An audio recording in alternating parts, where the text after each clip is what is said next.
introduce these two gentlemen that will be part of our first session here this morning. As you can see from the PowerPoint on the screen, estate planning, transformational plan giving. And this session will include strategies for the lawyer and professional advisor to assist clients and donors with the structuring of their philanthropic and estate planning goals, as well as some ideas and strategies for endowments, foundations to attract donors and expand their plan giving opportunities. I'd like to introduce first Cameron Brooks. He's a partner at Brooks & Brooks, LLP, graduate of SUNY of Fredonia and Western New England College School of Law. He has practiced in estate planning, estate administration, and tax fields for over 38 years. He's a past instructor of paralegal courses at Jamestown Community College, and he's lectured extensively in estate planning topics for the New York State Bar Association. Joining him this morning is Jeffrey Evans. He joined Northwest in January of 2014 as a result of his firm, Evans Capital Management, being acquired by Northwest. He brings over 35 years of wealth management, financial planning experience to the firm, and as a senior financial advisor, Mr. Evans is responsible for managing relationships with investment clients as well as developing financial plans for high net worth individuals. He's involved in all aspects of the firm, but has been particularly prominent in the areas of insurance, business succession planning, and charitable giving. He's written many articles for publication. He received his Bachelor's of Arts degree in marketing from Gannon University and holds a certified financial planner practitioner designation. So we want to welcome Mr. Evans first. He'll be our first presenter. Good morning, everybody. You see the word that's up there first, transformational. Now that's a new word that was created for this.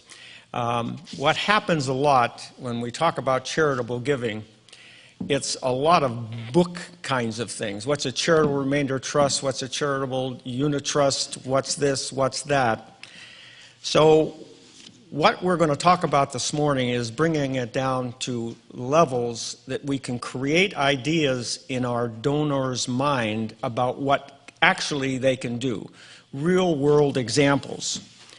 So whenever I attend a conference, I always hope that when I leave, I've been able to gain at least one idea that I can take with me that I can put back into practice in my own operations.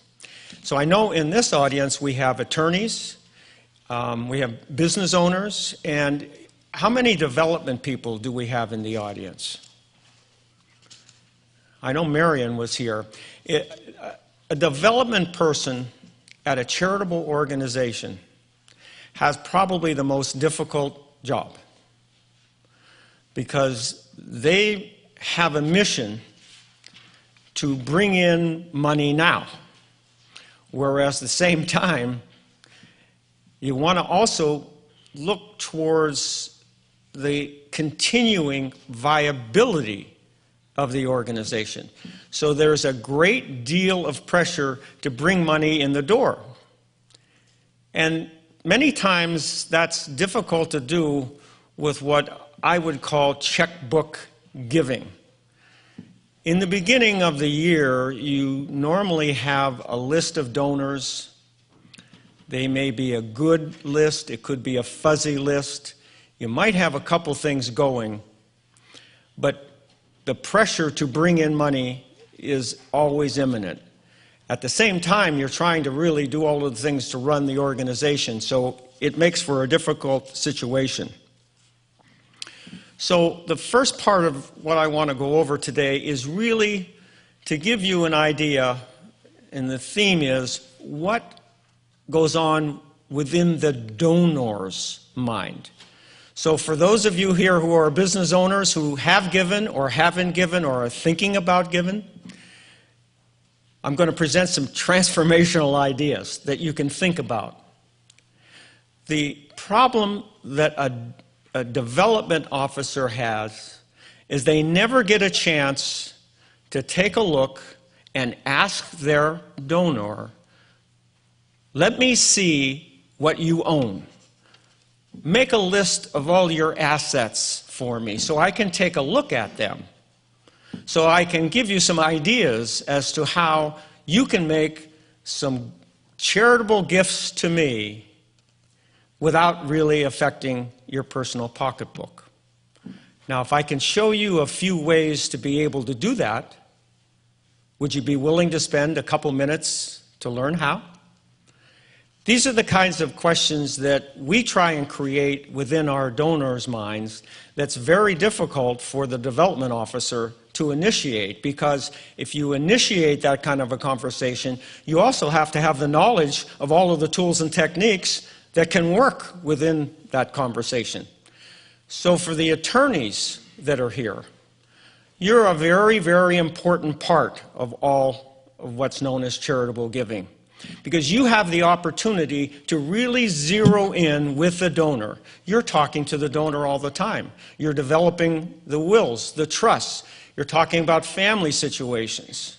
So if you have somebody that has charitable intent, the donor and the attorney, very critical. But somebody has to initiate the entire conversation. So we're going to talk about in the first part the relationship between donors and philanthropic intent. So it's creating ideas. How to bring in money now to your organization, how to bring in money now as well as in the future, and thirdly, thinking about the future, because it's money today, but you need it on an ongoing basis. So over the last 30, 35 years, I have served on a good number of nonprofit boards. I know Tom Topitz is here from Knox Law Firm, who's done an enormous amount in that area. But being on the board, and the fact that I've been involved in charitable giving, I have seen an awful lot that's happened. I have learned a lot, and I have been disappointed a lot in what takes place.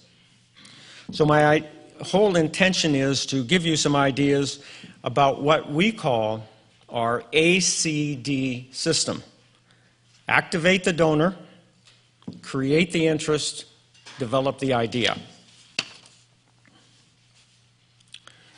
So, you want more of these in your organization? There's a strategy behind this check. All organizations look for these kinds of checks. So at the back end of my presentation, I'm going to give you a very interesting story about this check. I got some noise here, so it keeps everybody awake as I move along. So what I'm going to talk about here are hurdles and opportunities. ATRA of 2012 increased everybody's tax rates. Does anybody here think that income taxes are going to stay the same or go down in the future? No hand would go up to that question.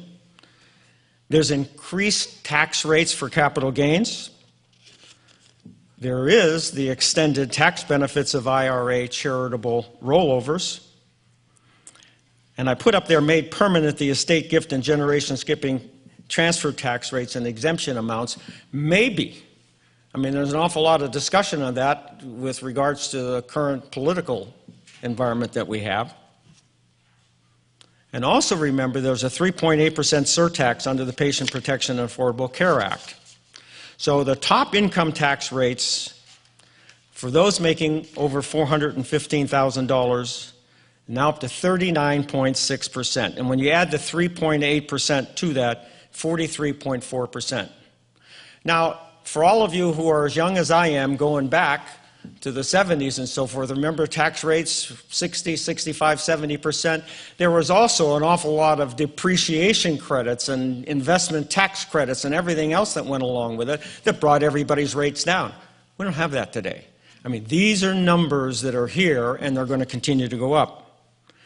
But it also provides increased incentive for charitable giving. So the top rate for capital gains and qualified dividends is higher. For individuals making $200,000 and families making over $250,000, it's 18.8%, plus 15%, 3% surtax. Charitable gifts and stocks and other appreciated property avoid capital gains tax and so forth and so on. I know Cameron's going to talk a little bit about that. I've got 40 minutes to get a whole lot of 2 hours worth of ideas in, but I'll do it. So what we're looking at today within a charitable situation is what's called the future gets closer with every single day. A huge concern for every charitable organization is that many of today's important donors are soon going to be gone. And the second and third generation is not quite as giving. I'm sure many of you notice that in the world that you live in today. That's exactly what's happened. Somebody that inherits a business.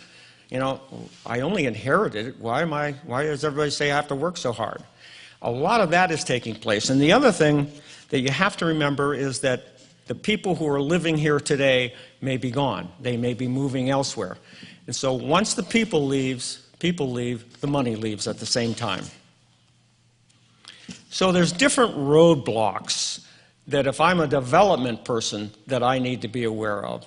These roadblocks, really, the attorney has an opportunity to turn into ideas, though. As I said, the development person really never gets a chance to take a look at what the donor has. There's a lot of good ideas about life insurance and annuities that are directly connected to charitable giving. And I have seen on boards, I've been on these kinds of boards, where somebody says, I've got a great idea, let me present it. They never get a chance to present it because somebody might make a sale. Everything today is a sale. Whether you sell insurance, whether you sell an automobile, or whether you sell a charitable gift. So there's a lot of ideas that never even saw the light of day. I've seen other situations where somebody has brought a tremendous idea to the board, the charitable board, and somebody says, well, wait a minute here, I have a friend that could do the same thing. Or somebody on the board said, hey, what about me? All of a sudden, nothing got done at all. It just got washed to the side. So the roadblocks that are there have to be addressed. And I'm going to give you ideas on life insurance and annuities that's going to make the road a little bit simpler. So let's take a couple minutes to talk about who donors are and what are they about. Who are your donors? Why do they or would they want to give? What property makes the most sense for them to consider? When should the gift be made, and how should the gift best be structured? So it's finding the donor that has the intent and the motive that you can accomplish in the right direction. So what we're showing here is the types of donors that are out there. They're either grizzly bears or teddy bears. And these don't have to be donors. In our own lives, we know people who are like this. But what I'm showing here is every situation here has a donor behind it. Somebody's suspicious, so they don't give anything. I don't trust anybody. There are those that just need extra care before you can take them across the line. There's those that just give to everybody, and nobody benefits from that. There are those that want to give. They just need to be shown how to be developed. These are the most important potential donors that are out there.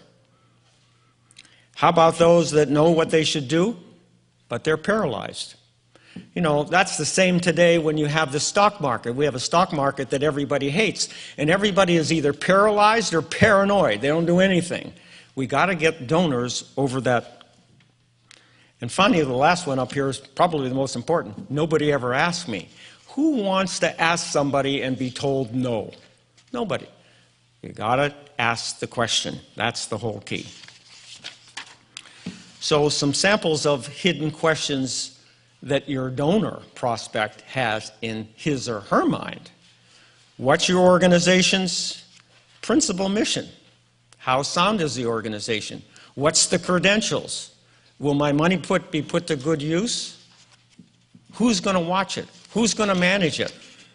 Who's on the board of directors? Et cetera, et cetera.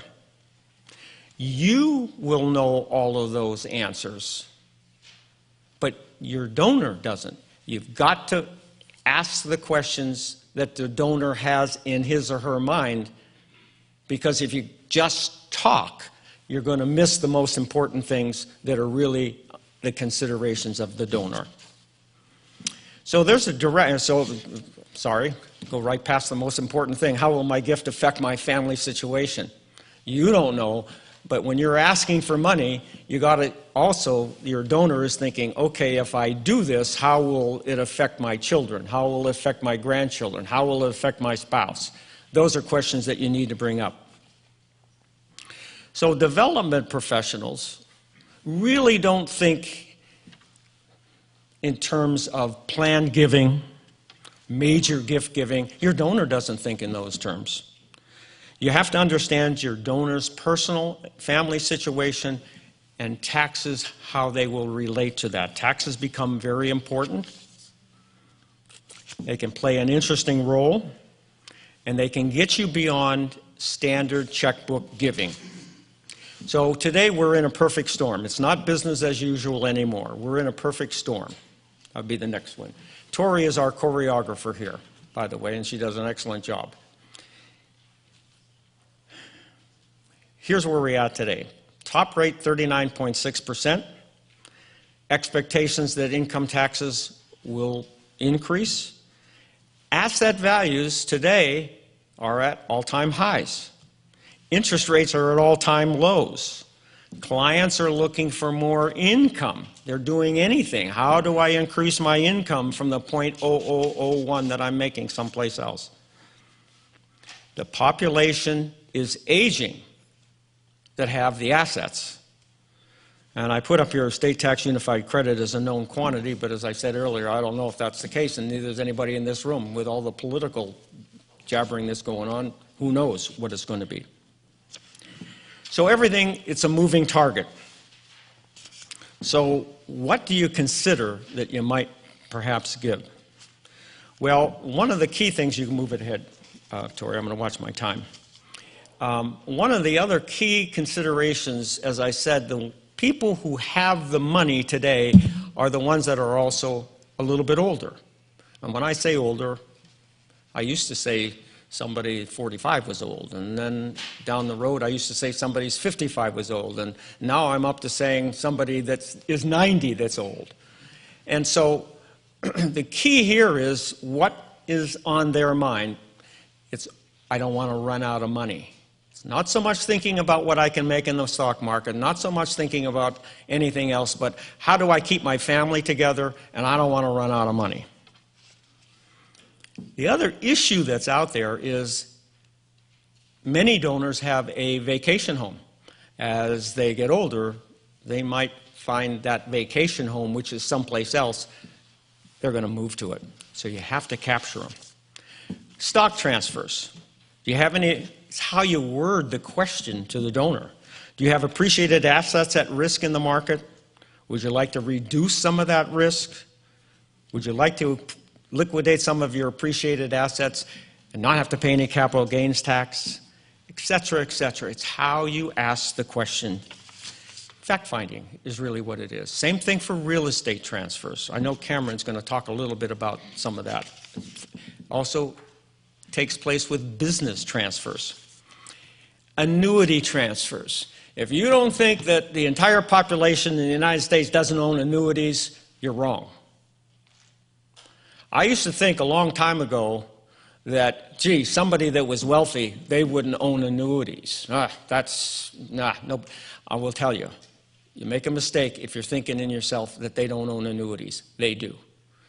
And they also own life insurance. Annuity transfers. Do you think you will access the income from your annuities? Most of them, no. They have the annuities. All that money has been growing in their tax deferred. Why do I want to take money out of it? Because I only have to pay taxes on it when I take it out, and I really don't need the money. Are you concerned about passing tax consequences over to your heirs? I haven't really thought about that. Would you like to create a structured inheritance for your heirs instead of giving them a lump sum? Now think about what I just said there. We're seeing today on life insurance It used to be when you're younger, yep, I want $1 million term policy. And you get a little bit older, you say, no, I want to make sure that I have some life insurance that I'll have over my entire lifetime. Then the question is, well, wait a minute. Do I want somebody to receive $1 million at one time? Because I've had the chance over the last 35 years to see how my children react, et cetera, et cetera. So we're seeing more and more life insurance policies structured for a payout over 5, 10, and 15 years. It's really interesting how all the considerations are changing. But it's the same concept as it relates to annuities, and I'm going to give you some ideas there.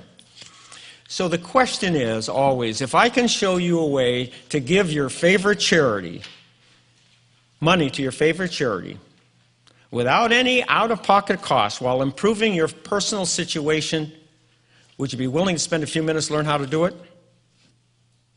Remember this, it's all about what you needed to know, that you didn't know you needed to know, that you don't want to find out too late you needed to know it. Everybody agree with that statement?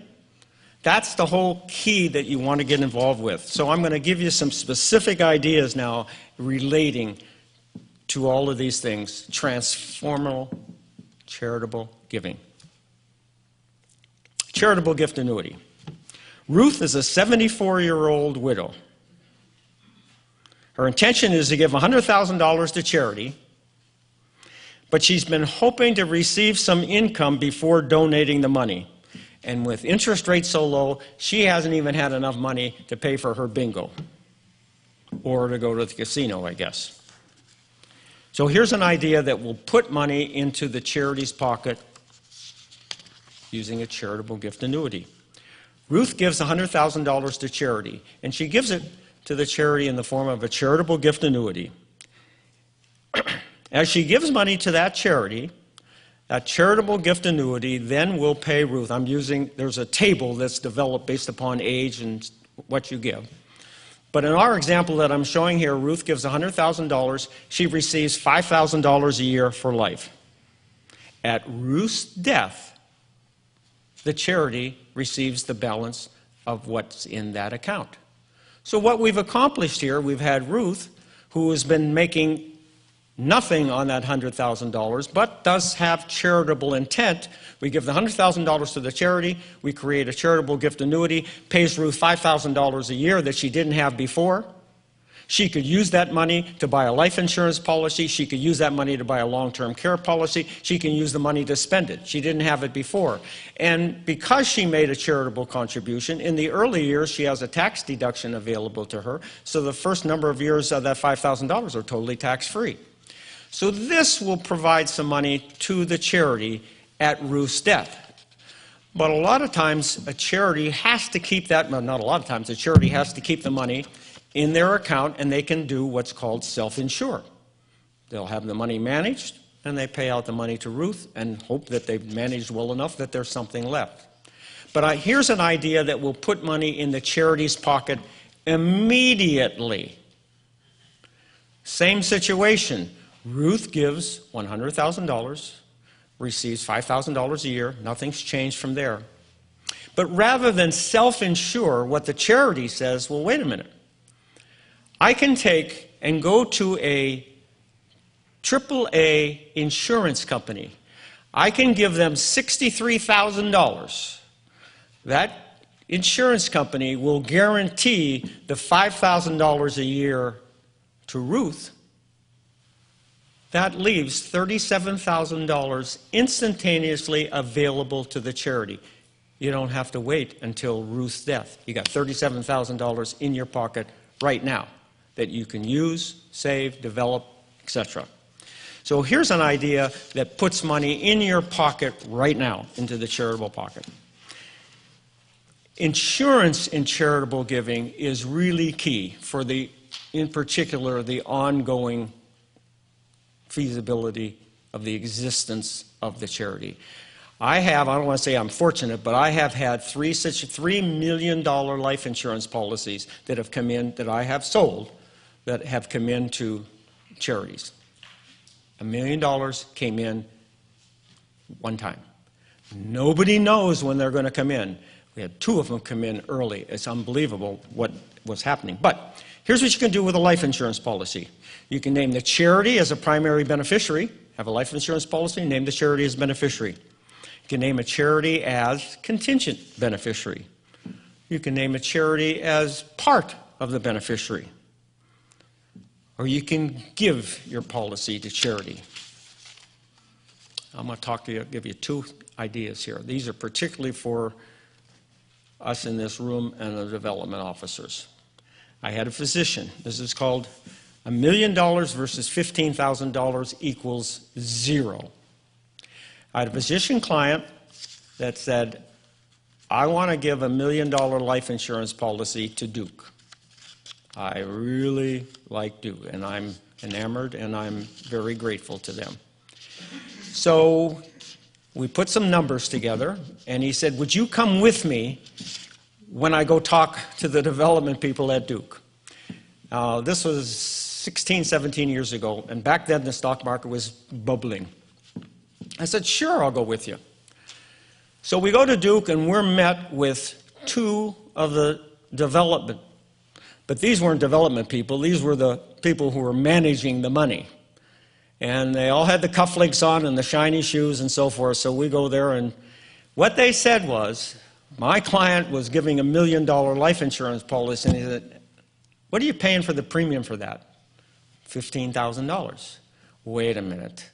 Why don't you just give us the $15,000 and we'll show you how we can manage that $15,000 and look what we can create over the next 20 and 30 years. My client walked out. In your donor's mind, in his mind, he was given $1 million. He was reduced to $15,000. So you have to be careful of what your donor's thinking is versus what you think he or she's thinking. In this case, nothing happened at all.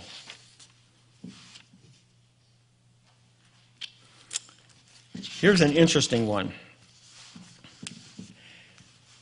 Life insurance policies sold. Anything sold over the past 17 years, between 17 years past, they're all in great difficulty. They're in great difficulty for 2 reasons. One, the illustration back then that was used when a life insurance policy was put together, yeah, you can make 8% a year on the policy, you can make 9% a year, whatever it was crazy numbers. So there's 2 things that come into play when you have a life insurance policy, when you develop a premium. It's what can you make on the policy, what's in the cash, and number 2, what's the cost of insurance each year? Nobody ever talked about the cost of insurance. Well, insurance companies over the last 8 years are making the same thing you and I are making, 0.000, just about nothing. So they haven't made anything on the reserves that they're supposed to have for that policy. And the illustrations that were used in the first place, 8, 9%, I'm sorry, they're down to 2, 1. And you know what? Nobody pays attention. They buy a policy, it's gone, they get something in the mail, they don't really understand what they have, years go by, and all of a sudden they get a notice, you know, all of a sudden you have to put in a whole lot of money or the policy's going to lapse. Well, I had a client, same situation. He had a $500,000 policy, and he says, I don't want this thing. I have to pay a huge premium if I want to keep this policy. I don't want it anymore. He had $42,000 of cash value in the policy. And I knew he had some charitable intent.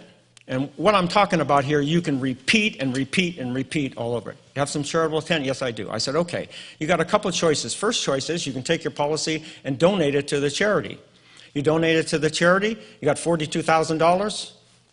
You got a tax deduction for the $42,000. Okay, I don't need the money, I'll do that. And I said to him, would you like to see if there's a way that you can substantially increase what you give to this charity? Yeah, I guess. I says, okay. I said, so we went to the charity, and I said, I don't want you to do much talking. Let me do the talking. Here's what we did.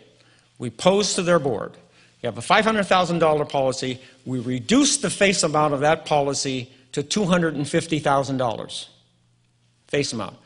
Took the $42,000 as the initial cash value that we transferred, And the charity, by making a premium payment, now we've reduced the premium considerably, over the lifetime, and we used 100 as the lifetime, it represented a 14% compounded rate of return to the charity.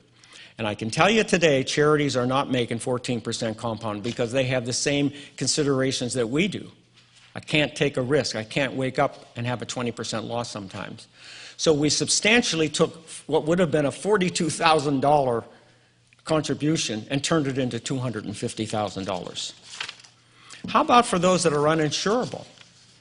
In group life insurance that is put together, it's developed.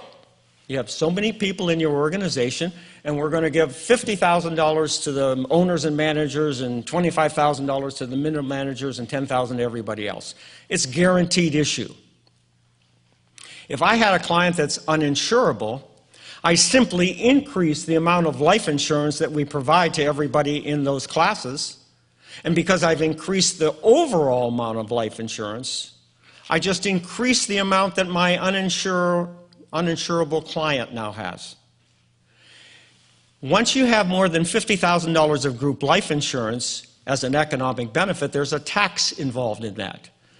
If you name a charity, there's no economic benefit to you, it's to the charity, so you don't incur any tax.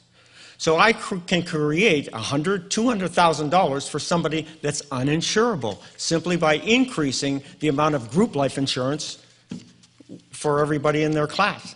And group life insurance, by the way, is totally deductible by the company. So what if I have somebody that's uninsurable, and I say to them, which I've had, I says, I'm going to give a $100,000 policy. And I said, if I can show you a way to take what you would have done and turn it into maybe $1 million over a number of years, you want to spend a few minutes to learn how to do it? Okay. We took the premium that he was going to pay, and we simply used that premium and we insured 2 key people within that charitable organization that he was wanting to favor. And we said, going forward, when the death benefit comes in from the first one, we're going to buy more life insurance on other key people to that charitable organization.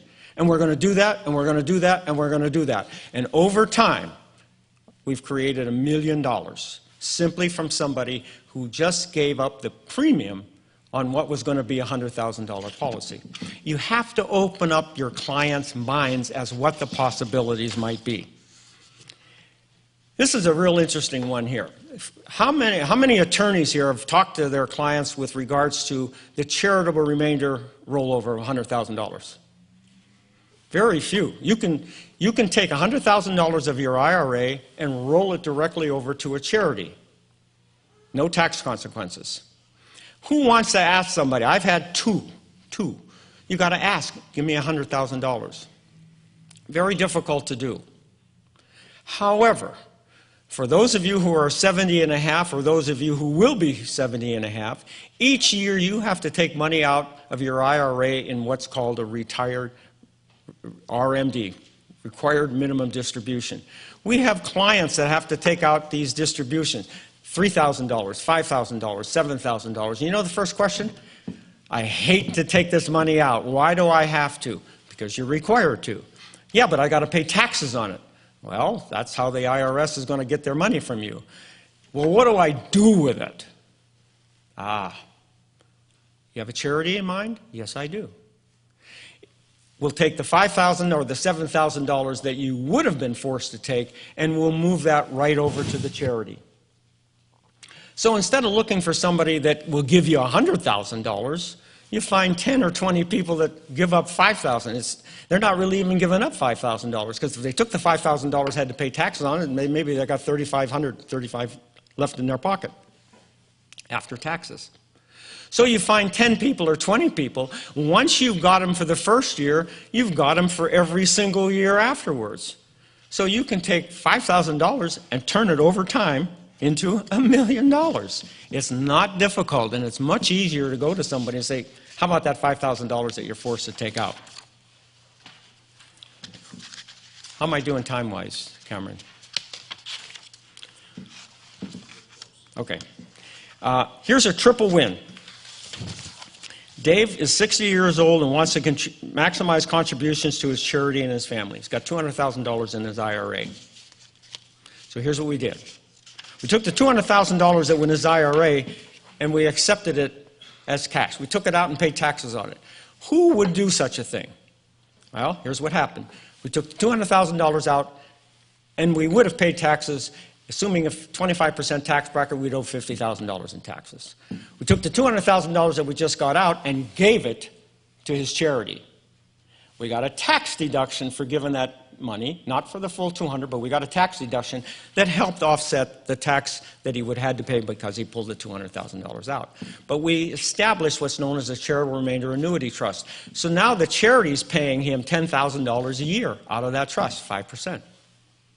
Took the $10,000 that he was getting, put it into a life insurance policy worth $500,000. At Dave's death, his family is going to receive $500,000 totally income tax free, and the charity received $200,000. We just created $700,000. And how did we do it? A little tax up front. It's how you position ideas in your client's mind. Same thing for an annuity. Annuities have a lot of embedded tax liabilities to them. Joe's 70 years old, has an older annuity worth $500,000, has a basis of $350,000. Two concerns. He wants to reduce his current income taxes, leverage his money for his family. Isn't that every one of our concerns? Took the $500,000 and we transferred it to a special annuity. It's not a special annuity. It's an annuity that pays him over time. It's called an immediate annuity. He gets the money, but of the money he receives, $25,000, only $15,000 of it is taxable. So he receives $25,000, only pays taxes on 15 of it, has then the opportunity to donate that $25,000, that $25,000 in his hand, donates it to his favorite charity year after year after year. So if he does it for over 15 years, that's close to $400,000 that he's donated to his charity. He now takes the tax savings that he has and he says, well, wait a minute, I still want to do something for my family. I don't really need the money, so he takes it and purchases a life insurance policy. The value of life insurance policies today also have a long-term care benefit to them. So if you don't use the death benefit, but you have the need for long-term care expenses, you can reduce the death benefit to pay for it. So it's a double edge. And if you never needed it, you got the cash in the policy. If you never need the cash, ultimately you got a tax-free death benefit. Perfect situation. You just have to talk to somebody. You have to show them the ideas. Mary's a 65-year-old. She has $500,000, of which she says, you know what, half of this is going to go to my family. I want half of it to go to my family, half of it to go to a charity, but I don't know what I want to do right now. I want to still have some control of something. So what did we do?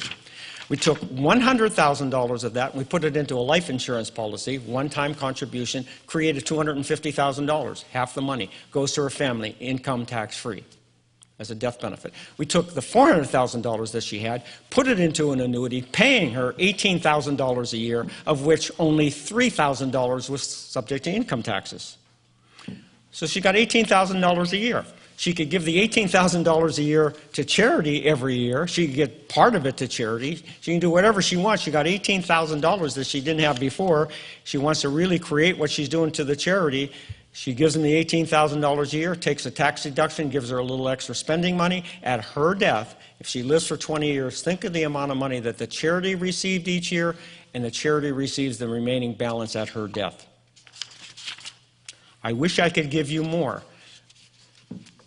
Here's Don. He's got some money sitting in his IRA, $200,000. There's many IRAs out there that have $1 million in it, $1.5 million. I got $200,000 I wanted to go to charity. I said to him, Don, you want to really increase what you're doing for charity? He says, yeah. He says, okay. We took the $200,000, we made a $100,000 contribution the first year, $100,000 contribution the second year. Remember I said you could take it right out of the IRA, transfer it right over to the charity. The charity, then we used the money and we bought a $500,000 life insurance policy. That life insurance policy payable to the charity. So we took $200,000 moved it over and created $500,000 with it. The other benefit that created for Don was we took $200,000 out of his IRA, so there's less money that he had in there, so his required minimum distribution was also less each year. $3 million driver's license. There's 3 phases of retirement. The first phase is what we call the most active phase. And so you don't have to go to work anymore. You got a lot of interests that you want to pursue. And we call it sort of a second childhood without any parental supervision. So you have a good time, spend a lot of money. It's called the go-go phase. The go-go phase then moves into the slow-go phase. And this is the phase where people are tired of running through airports. It's hard for them to spend any money anymore. I mean, what am I going to spend it on? They're a little bit older, a little bit more tired. And that's when they say to themselves, you know, I've been blessed. How did I ever get what I got? I've been really, really fortunate. You know, why is everybody yelling at each other? I want my family to love each other. What's going on in the world? The world should be a better place. What can I do to make it better? Because I appreciate where I was. The third phase is called the no-go phase. At this point in time, you're not thinking about anything other than health issues for yourself and your family, and everything else is taken a sidestep. So if you don't catch your donor in the second phase, you're not going to catch the donor in the third phase. $3 million life insurance, or $3 million driver's license. I had a client in Florida going to buy a $3 million policy, and the reason he was going to buy it was going to go inside an irrevocable trust. So at his death, $3 million would be in there to pay the federal estate taxes, so he'd be able to transfer everything he had over to his family. Everything just perfect. But he had to go through what they call underwriting. Got to show that you have the physical ability to be able to buy the policy. We got partway through it, and what do you think he received in the mail? He got a notice that he had to retake his driver's test. And I will tell you, everything stopped. He could have cared less about a $3 million that would go to the irrevocable trust to pay the federal estate taxes. All he did was think about, am I going to be able to pass this driver's test? Because that meant if I don't, I have lost my independence. Bottom line, nothing ever happened. It just went away. It was a $3 million driver's test that he failed and never bought the insurance. Last idea. This is so simple here. How to maximize a charitable gift. Jack and Betty are living comfortably off their Social Security required minimum distributions. They really don't have any expenses. And they want to give money to their favorite charity. But they file an easy form. They don't get any tax deductions. So what do? I'm going to give $14,000. That's how much I want to give. Take the $14,000 and give it to their daughter. Their daughter then takes the $14,000 and gives it to their parents' favorite charity. So I got $14,000. That's where I wanted to get in there. But the daughter was in a 35% tax bracket.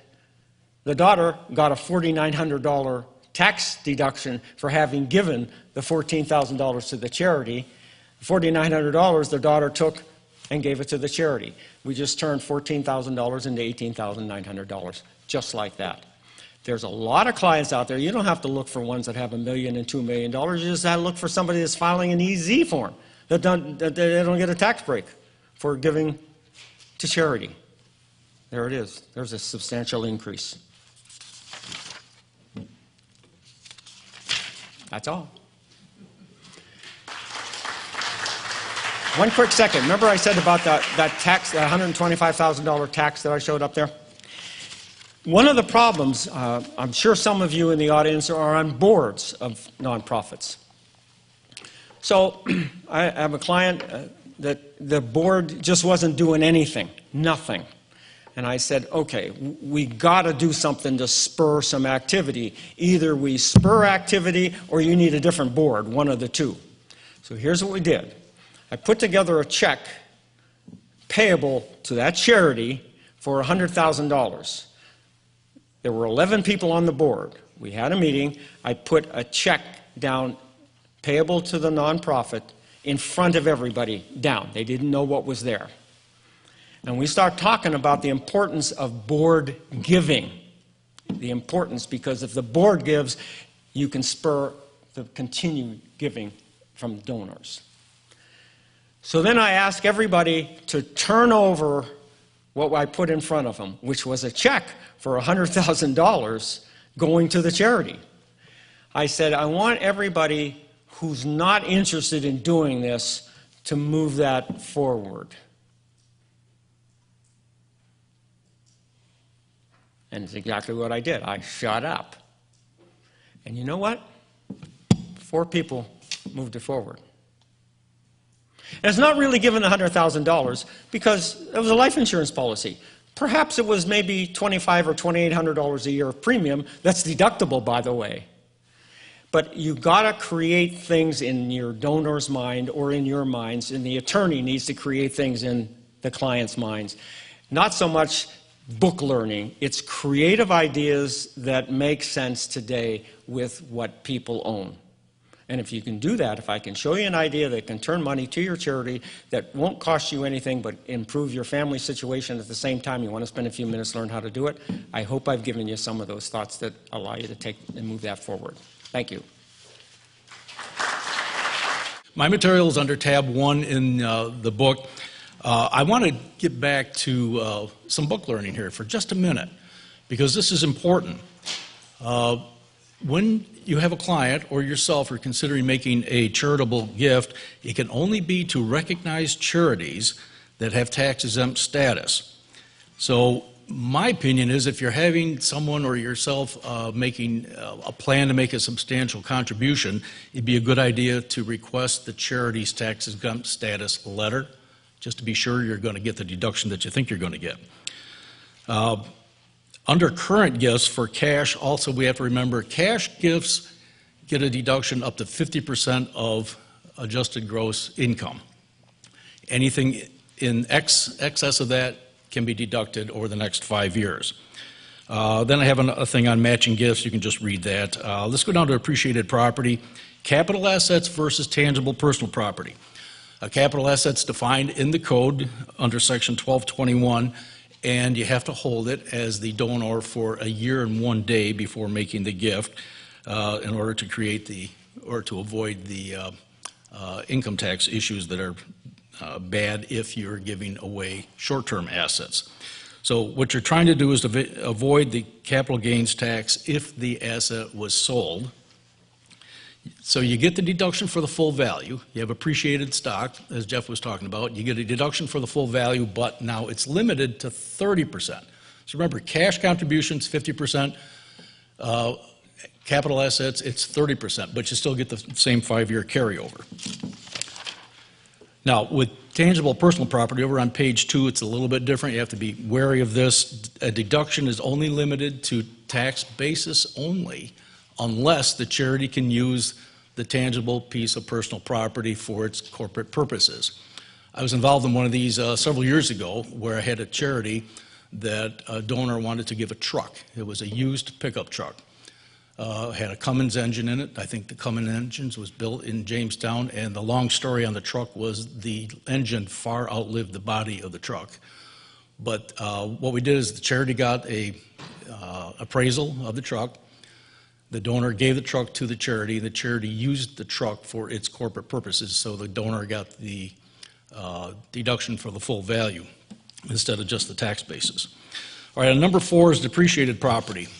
Here's an opportunity for a donor that if the property has depreciated in value and still wants to give it away, then the watchword should be sell the asset first, take the tax loss on the tax return, and then give away the money and take a second contribution as a cash contribution to the charity.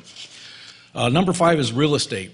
Jeff already mentioned a donor can give away real estate, and this can be a very simple thing to do. Is just give away the real estate, maybe retain the life use for the donor's spouse, or maybe some other people. You get a tax deduction immediately for the remainder interest, but you still get to use the asset for the rest of your life. And then maybe later on, you don't want it anymore, you give away the life use interest to the charity and take a second deduction. Number 6, in closely held stock, I wanted to talk a little bit about this because it has some particularly interesting problems that go along with it. Plus, in my experience, the largest donations of capital assets have been closely held stock by stockholders. So if a stock is in a closely held company, how do we value it? Do we need an appraisal? And I think yes, you do. If it's a substantial deduction, you want to be able to substantiate the value of the stock, and you can't do it because it's not traded on the open market. So you're going to have to hire an appraiser to get a value on it. But what if the stock shares are subject to some limitations, either bylaw restrictions or buy-sell agreements, so that the donor can't just simply give it away? We may have to amend some corporate documents or some buy-sell agreements to allow a donor to be able to give that stock away. A case example I have at the bottom of the page is a deal I was involved with last year. We had a stockholder that had a few shares of stock. He paid practically nothing for it, and it had appreciated like wild. So the capital appreciation was absolutely astronomical in relation to the cost basis. And he wanted to give that stock to his favorite charity. And the problem was we have a bylaws restriction in this company, and the company is a closed corporation, but it's not a family corporation. There are about 100 shareholders in there, so it's treated more like a real going concern than just a family getting together and deciding what they're going to do. So in this case, everybody agreed that it was a good deal to give the stock to the charity. The corporate board wanted the charity to have the money, but on the other hand, the corporate board's very conservative and didn't want a charity as a shareholder because it violated the bylaws. So what we did to satisfy the situation is we entered into an agreement with the charity that if the charity, by chance, happenstance, whatever, should ever have stock in this corporation for 1 year, it would agree to sell the stock to the back to the corporation for X dollars a share. And just by happenstance, I'm sure pure coincidence, they received 2 shares of this company's stock about 30 days later, and that triggered the agreement. The company bought the stock back from the charity. Everybody walked away happy. So there's some things with closely held stock that you have to pay attention to and make sure that we're going to be able to accomplish the goal that the donor wants to accomplish. Over on page 3, we have deferred gifts, donor-directed funds. That's a really neat way to give money to a charity because you can have some control over it. You fund like with the community foundation, you give it a ton of money, and then it's an endowment, and then each year you tell the community foundation where you would like the money spread around to other beneficiaries. So the donor gets the tax deduction immediately, but also is involved in dispersing the money for years to come. And then we have Charitable Remainder Trust. Jeff was talking about those. I just have some technical information here on those. There's Charitable Remainder Annuity Trust, CRATS, and then there's CRUTS, which is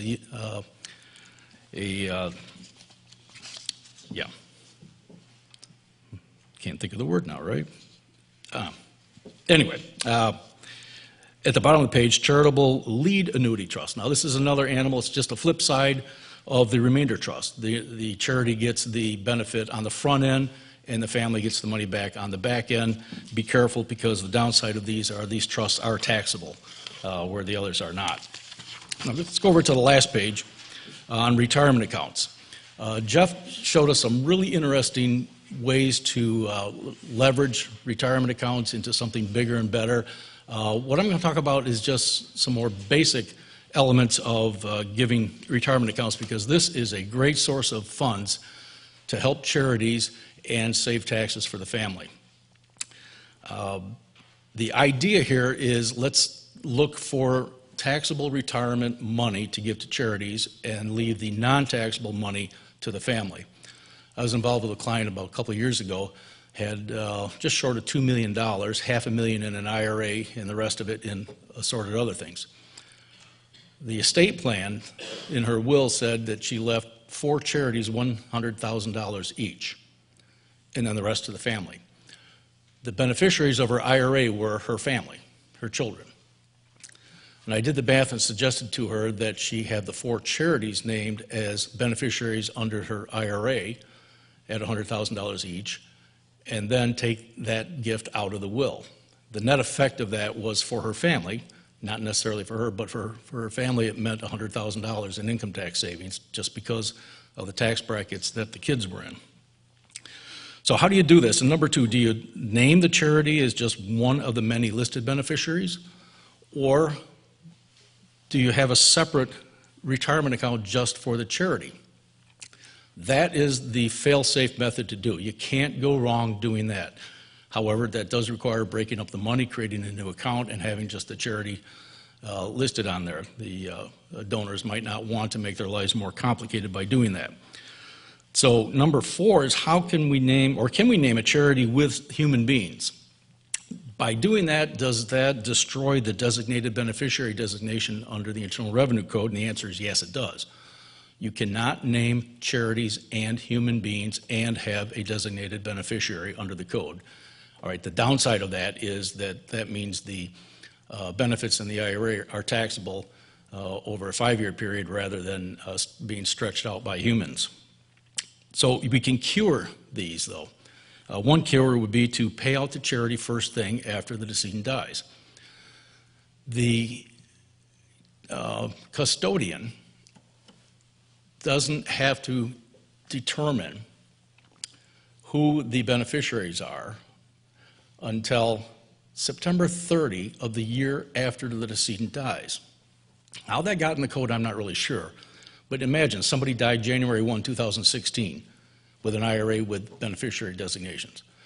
You don't know who the beneficiaries are, or you don't have to disclose who the beneficiaries are and get the money out to them until September 30 of 2017. That's a long time. So here the cure is, if we have a charity named with human beings, pay the charity out first. Then you have just human beings, and then the balance of the account can be split up. Another cure is to give a charity the fixed dollar amount, a pecuniary amount. And then again, the account can just be split up. The pecuniary amount goes to the charity and it's cashed out. The remainder goes to the human beings, presumably to be rolled over into an inherited IRA and stretched out for their lives. Finally, when planning with charities and retirement accounts, beneficiary designations, it is always advisable to check with the administrator or custodian to see that it will accommodate what you're going to have for a beneficiary designation. There is absolutely no standard in the industry as to what a custodian will accept or can accept as a beneficiary designation. I've had a lot of experience working with a lot of different companies, and I can just tell you there just is no standard at all. You need to talk with the company first to make sure that what the plan is going to be accepted by the company. My better experience is working with brokerage houses. They're willing to have much more sophisticated beneficiary designations. If you're dealing directly with the investment company like Vanguard or Fidelity, you have less options. So that's 5 minutes of some nuts and bolts, and thank you for your attendance. Randy?